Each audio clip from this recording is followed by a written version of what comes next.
अगर आप अभी जीवन में संघर्ष कर रहे हैं तो अगले 2 मिनट ध्यान से सुनिए। ये संदेश शायद भगवान ने आपके लिए ही भेजा है।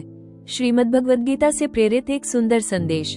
कभी भी अपनी तुलना किसी और से मत करो, क्योंकि भगवान हर इंसान को अलग उद्देश्य देकर इस संसार में भेजते हैं। दूसरों की सफलता देखकर निराश मत होना। हो सकता है भगवान तुम्हारे लिए उससे भी बेहतर रास्ता तैयार कर रहे हो।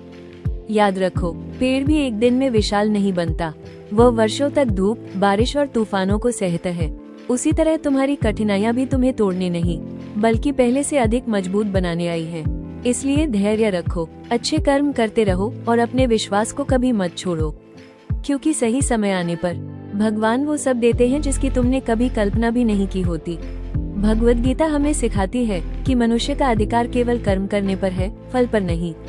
जब इंसान हर काम केवल परिणाम के लिए करता है, तब चिंता, भय और निराशा उसके जीवन का हिस्सा बन जाते हैं। लेकिन जब वही व्यक्ति अपने कर्तव्य को ईश्वर को समर्पित करके करता है, तो उसका मन शांत रहने लगता है।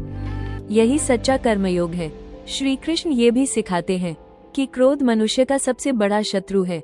क्रोध में लिया गया एक निर्णय सालों की मेहनत को एक पल में नष्ट कर सकता है। इसलिए जब भी क्रोध आए, कुछ क्षण मौन रहिए। शांत मन से लिया गया निर्णय हमेशा बेहतर होता है। जीवन में कभी भी किसी से ईर्ष्या मत करो, क्योंकि जो तुम्हारे लिए लिखा है उसे कोई छीन नहीं सकता, और जो तुम्हारा नहीं है उसे लाख कोशिश करने पर भी तुम रोक नहीं सकते। इसलिए अपने कर्मों पर ध्यान दो, दूसरों के जीवन पर नहीं। याद रखिए, असफलता यह नहीं बताती कि आप कमजोर हैं, वो केवल ये बताती है कि सफलता तक पहुंचने का ये रास्ता सही नहीं था। हर गिरना आपको कुछ नया सिखाने के लिए होता है। जो व्यक्ति हर हार से सीखता है, वही अंत में सबसे बड़ी जीत हासिल करता है। इसलिए धैर्य रखिए, सत्य के मार्ग पर चलिए, अपने कर्म ईमानदारी से कीजिए और हर परिस्थिति में भगवान पर विश्वास बनाए रखिए।